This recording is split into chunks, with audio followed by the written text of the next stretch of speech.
Hi guys, so gusto lang i-share sa inyo itong ginawa nating DIY na buzzer guys sa palarong basketball. So gagamitin itong pang timeout, no? At yung mag-i-end na yung game. So ito guys, share ko sa inyo. Ito yung ating timer, 5 seconds delay off, no? So guys, ito yung ating buzzer guys. Ayan, from Shopee. So yan, ito naman yung ating power supply na 12 volts. So yung supply nitong buzzer you guys is na 20 to 20 volts.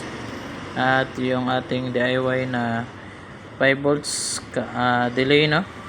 12 volts yung kanyang supply. So saksak natin guys dahil to 20 yung ating supply. So ito yung switch. Yan, subukan natin guys.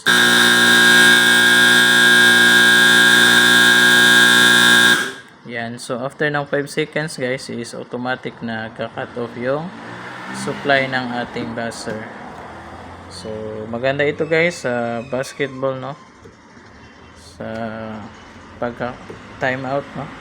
Subukan natin na ulit guys, no?